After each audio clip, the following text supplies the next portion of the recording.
अस्सलाम वालेकुम। मेरा नाम हसन जवाद रांझा है और मैं एक CSS ऑफिसर हूँ। अपने पाकिस्तान अफेयर्स की सीरीज़ में आज हमारा टॉपिक है मुस्लिम rule in the sub continent. और इस टॉपिक के तहत आज हम डिस्कस करेंगे evolution of Muslim society in India. Along with this, we will also discuss about what were the major factors that actually contributed to the evolution of Muslim society in the subcontinent.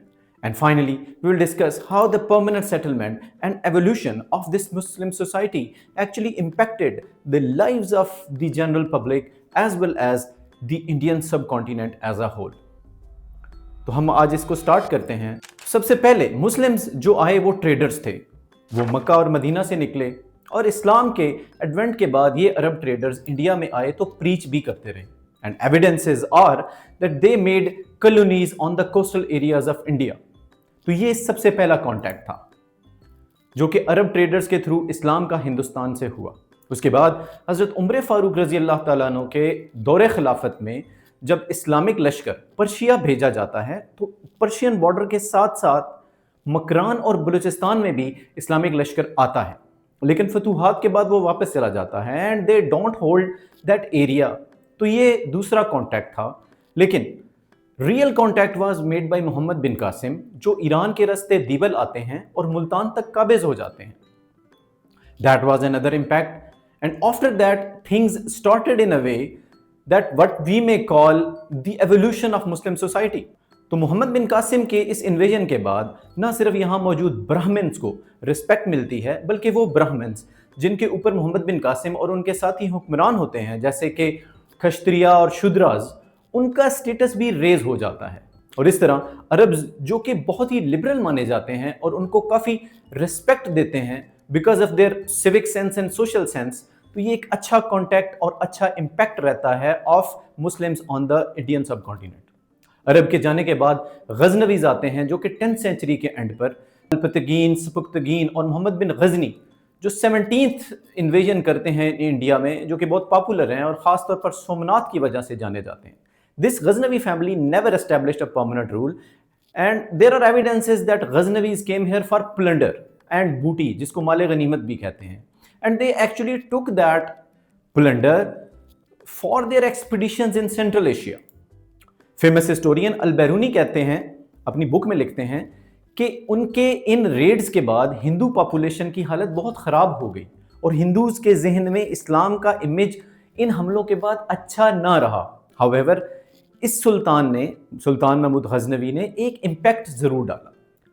इसके बाद 1190s में गौरीज इन गजनवी को अफ़गानिस्तान में ख़त्म करने के बाद हिंदुस्तान में हमला करते हैं। तो शहाबुद्दीन गौरी दिल्ली के मकाम पर पृथ्वीराज चौहान को शिकस्त देने के बाद हिंदुस्तान पर कब्जा करते हैं और उनके स्लेव्स, क्योंकि उनके बेटे नहीं होते, तो वो कहते हैं कि माई स्लेव इज़ माई सन। और ऐसा ही होता है कि कुतुबुद्दीन ऐबक जो कि उनके स्लेव होते हैं 1206 में दिल्ली में स्लेव डायनेस्टी का आगाज़ करते हैं। इससे हिंदुस्तान में एक established rule in south Asia start होता है और इसको दिल्ली सल्तनत इसलिए कहा जाता है कि उन सब ने दिल्ली को अपना सेंटर ऑफ गवर्नमेंट बनाया। और ये सल्तनत जिसमें बाद में बहुत सारी डायनेस्टीज़ जैसे कि तगलुक डायनेस्टीज़, खलजी डायनेस्टीज़ और लोधी पठान्स आते हैं, इवन सैयद डायनेस्टीज़ भी आती हैं। ज़हीरुद्दीन बाबर फ़रगाना से आते हैं जो कि एक फ़रगाना के किंग होते हैं, लेकिन वो अपनी सल्तनत अपने कज़न्स के हाथों खो बैठते हैं। So he ran for his life to Afghanistan और वहाँ वो काबल और कंधार में रहते हैं और फिर हिंदुस्तान में लोधीज़ को पानीपत की 1526 की लड़ाई में हरा कर मुग़ल एम्पायर की बुनियाद रखते हैं। और बाबर से लेकर जलालुद्दीन मोहम्मद अकबर, फिर नूरुद्दीन सलीम जहांगीर, शाहजहां और फिर औरंगज़ेब आलमगीर, ये सब कैपेबल रूलर थे। मगर औरंगज़ेब के बाद 1707 में इन फाइटिंग होती है और ये अपना रूल गवा बैठते हैं। अब हम इस सारी कन्वर्सेशन को सम अप करें तो हम कह सकते हैं कि the Arab traders were the first ones to make contact with India and then there was the first invasion under Mohammad bin Qasim in Sindh. Another contact. They remained in Sindh, made an impact, but they did not last long. Sultans from Afghanistan did tremendous impact. Not only did they rule India, but they also established a government and spread Islam. The wave of Islam, which came from Central Asia, and some people call them Seljuks as well, because of the fact that they were from the Central Asia. इसके बाद जो चीज़ important है वो है analysis کہ what were the factors that helped in establishing the Muslim society. اس میں سب سے پہلی بات ہے اسلام was a message of universal brotherhood. So اب ہم یہ کہہ سکتے ہیں کہ when the Arabs came here or the Muslim rulers came here, they gave the message of universal brotherhood that appealed to the lower class Hindus as the conditions of lower class Hindus were miserable in India. Arabs gave them the feeling that there exists a universal brotherhood in Islam, and the concept of oneness of God gave the concept of equality among the human beings. So اس concept سے lower caste Hindus بہت appeal ہوئے، جنہوں نے کبھی سوچا نہیں تھا کہ وہ ایکول ہو جائیں گے اس سوسائٹی میں، اور انہوں نے اسلام کے اس میسج کو ایک بلیسنگ فرام دا ہیون سمجھا.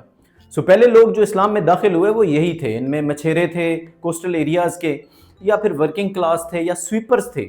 تو یہ اس سوسائٹی پہ اسلام کا پہلا امپیکٹ تھا. اس کے بعد دوسرا فیکٹر تھا کہ Islam was the culture of elite.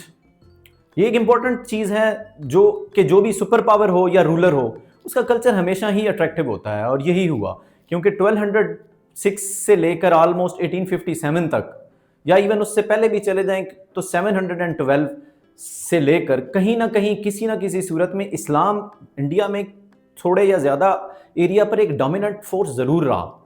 یہاں میں یہ مینشن کرنا امپورٹنٹ سمجھتا ہوں کہ مسلم rulers they were never patronizing Islam and they did not encourage preaching. لیکن صوفیز اور مشائخ obviously felt comfortable under Muslim rule کہ وہ اسلام کو spread کر سکے. تیسرا فیکٹر ہے کہ صوفی سینٹس میسج آف صلح کل. تو صوفی سینٹس کا ایک بہت بڑا رول ہے اسلام کو پھیلانے میں، بیکاز صوفی سینٹس ایک سافٹ ورژن لے کر آئے جس کو انٹرپریٹ کریں تو صلح کل بنتا ہے، جس کا مطلب ہے پیسفل کو ایگزسٹنس، یا پھر پیس فار ایوری ون، یا پلورلزم اپروچ. اور ان کنسیپٹس کو صوفی نے اپنی پرسنالٹیز کے ساتھ ایز این ایگزامپل سیٹ کر کے اس ہندوستان کے لوگوں پر ایک بہت بڑا امپیکٹ ڈالا. اور یوں بہت سارے لوگ آبویسلی کنورٹ ہونا شروع ہو گئے، اور صوفی سینٹ کے اس امپیکٹ میں گرو نانک بھی موجود ہیں جو کہ اسلام سے بہت زیادہ متاثر ہوئے. چوتھا فیکٹر تھا مسلم rulers they were father figure. یہ بات یاد رکھیں کہ مسلمان جو بھی آئے یہاں پر، خاص طور پر Mughal, they came here in India to settle. And Mughals, they were very different from British colonials, because British colonials, they came here in India to exploit the Indian economy, while their aim was to loot and go back with wealth. لیکن Muslims, including Mughals and اس سے پہلے دہلی سلطنت بھی، they made this country their homeland, اور اس کی progress اور prosperity کے لیے بہت کام کیا، اور یہاں پر سوشیو اکنامک ویلفیئر کے لیے بہت زیادہ کام کیا. پھر اگلا فیکٹر تو ہے منگولز انویژن ان دا 30th سینچری. جب منگولز نے سینٹرل ایشیا پر 30th سینچری کے فرسٹ کوارٹر میں حملے کیے تو بہت سارے اسکالرز، سولجرز، رائٹرز وہاں سے انڈیا کی طرف رخ کر گئے، because they ran for their lives. کیونکہ تب انڈیا میں ایک اسلامک سوسائٹی آلموسٹ ایگزسٹ کرتی تھی، اور they found this state to be safe. اور اسی چکر میں بہت سارا کوالٹی ہیومن بینگ یہاں آ گیا جنہوں نے بہت کنٹریبیوٹ بھی کیا، کیونکہ سینٹرل ایشیا اس وقت خاص طور پر سمرقند اور بخارا جیسے سٹیز کی وجہ سے اسلامک لرننگ کے سینٹرز تھے. تو ایسے لوگ جب اس وقت انڈیا میں آئے تو اس سے انڈیا کو فائدہ ہوا. پھر اگلا جو فیکٹر ہے وہ ہے diversified culture of Mughals. obviously it actually helped in the economic prosperity, کیونکہ اس سے بڑا فرق پڑا، because Mughals they were very diversified. انہوں نے بہت سارے ایریاز میں کام کیا. وہ ہم اب امپیکٹ آف مسلم سوسائٹی میں ہم اس کو ڈسکس بھی کرتے ہیں. اس کے بعد ہم بات کرتے ہیں کہ ان فیکٹر سے امپیکٹ کیا پڑا. Muslim culture actually impacted from architectures to music. مسلمانوں کا کلچر بڑا ڈائیورسیفائڈ تھا اور وہ ہندوستان میں اچھے سے اسٹیبلش ہوا. اور اگر صرف اور صرف ہم میوزک کی بات کریں تو کلاسیکل میوزک دہلی سلطنت کے آخری دور میں ہندوستان میں شروع ہوا. ایون تانسین جو کہ اکبر کے زمانے میں تھے، انہوں نے جو راگز لکھے ہیں وہ بھی اسی میوزک کے انڈر لکھے ہیں. ایون ٹھمری اور بہت سارے کلاسیکل راگز یہ سب مسلمانوں کے دور میں آئے، جو کہ ہندوستان کی بعد میں لیگیسی بن گئے. اور اگر اسی طرح ہم آرکیٹیکچر کی بات کریں تو Muslim can be proud of seeing that they took India of sand and left India of marble gold. White marble جس سے موتی مسجد بنی، آگرہ کا تاج محل بنا، اور اسی طرح ڈوم کا سٹائل یہ نہ صرف انڈیا بلکہ پوری دنیا میں جہاں جہاں مسلم سوسائٹی ہے وہاں ہے. Secondly they gave India lingua franca. So Muslims ने इंडिया को एक कॉमन लैंग्वेज दी जो कि थ्रू आउट बोली जाती थी, जो कि सिर्फ एक लैंग्वेज नहीं थी बल्कि एक कम्युनिकेशनल ब्रिज था जिसको हम उर्दू बोलते हैं। और अमीर खुसरो इसके बानी समझे जाते हैं, जो कि अलाउद्दीन खिलजी के दौर में थे। और Urdu is not only language of Muslims but also whole Hindustan, क्योंकि उर्दू का जो ओरिजिन सोर्स है वो सिर्फ अरेबिक नहीं है बल्कि इसके साथ साथ हिंदुस्तान की जुबानें जैसे कि प्राकृत और संस्कृत भी हैं। तो जितनी ये मुसलमानों की है उतनी ही हिंदुओं की है। फ़र्क सिर्फ ये है कि ये नस्तालीक स्टाइल में लिखी जाती है, यानी इसका जो स्क्रिप्ट या रस्मुल ख़त है वो नस्तालीक है, मतलब ये कुरान के स्क्रिप्ट के करीब समझी जाती है और इसका स्क्रिप्ट अरेबिक से मिलता जुलता है। लेकिन हिंदी आज भी वही है, वो देवनागरी स्क्रिप्ट में लिखी जाती है जो कि संस्कृत के करीब है। लेकिन उर्दू, जिसको अब हम रेख्ता भी कहते हैं हिंदुस्तान में, इसने पूरे हिंदुस्तान को एक यूनिटी में जकड़ लिया। इसने दक्कन से लेकर हिमालय के फुट हिल्स तक और अफगानिस्तान से लेकर बर्मा तक ये एक यूनिफाइंग फोर्स थी। तीसरा जो इम्पैक्ट डाला वो था मैसेज ऑफ वननेस और इक्वालिटी, क्योंकि इस्लाम के आने के बाद हिंदुइज्म में भी इवन बहुत सारी ऐसी मूवमेंट स्टार्ट हो गई जिन्होंने इक्वालिटी के कंसेप्ट को बढ़ाना शुरू कर दिया। इनमें सबसे स्ट्रॉन्गेस्ट मूवमेंट जो थी वो थी भक्ति मूवमेंट, जो कि बाबा फरीद, इवन रामानंद और इवन बाबा फरीद के जो डिसिपल थे गुरु नानक, उनको भी मुतासर कर गई। Even Guru Nanak tried to converge Hinduism and Islam. Obviously, he couldn't do it, but he actually created a new religion out of it, which is called Sikhism. So Sikhism जो है वो actually emanated from the Bhakti movement, which was inspired by Islamic concept of oneness of God. Hindu thinking पे एक खास impact पड़ा। इसके अलावा हिंदुस्तान को मुसलमानों ने एक बहुत ही पावरफुल कंट्री बना दिया। जैसे कि मैंने पहले एक्सप्लेन किया कि they came here, they made this their home. और यही वजह है कि शशि थरूर अपनी बुक में लिखते हैं कि that till the time of Aurangzeb 1707 Hindustan पूरी दुनिया की जीडीपी का 1/4 हिस्सा था, यानी इंडिया 1/4 दौलत इंडिया में थी। लेकिन ब्रिटिशर्स ने 1900 में जब इसको छोड़ा तो रिड्यूस करके ये पूरी दुनिया की टोटल जीडीपी का 2.5% था। उन्होंने इसको इतना लूटा।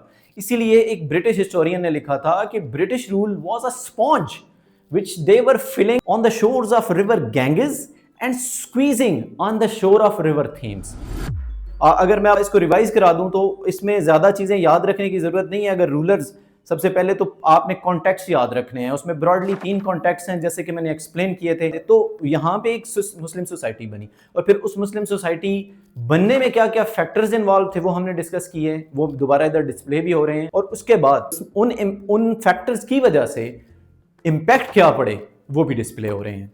तो आपने इसको इस तरह से कवर करना है, आप इसको बार बार सुने, नोट्स बना लें। और इसके अलावा मैं अभी डिस्प्ले करूंगा इस लेक्चर के एंड पे वो वाले क्वेश्चंस जो कि पास्ट पूछे गए हैं और जिनको हमने इस लेक्चर में कवर किया। तो आप चैनल को सब्सक्राइब कर लें। और इसके बाद जो अगला टॉपिक है, एक लिस्ट वाइज हम चलेंगे, जैसे जैसे पाकिस्तान अफेयर और पाकिस्तान स्टडी का CSS और PMS का जिस तरह से सिलेबस है हम उस तरह से ही चलेंगे। और अगले टॉपिक के लिए मैं दोबारा हाजिर होऊंगा। तब तक के लिए अल्लाह हाफिज़।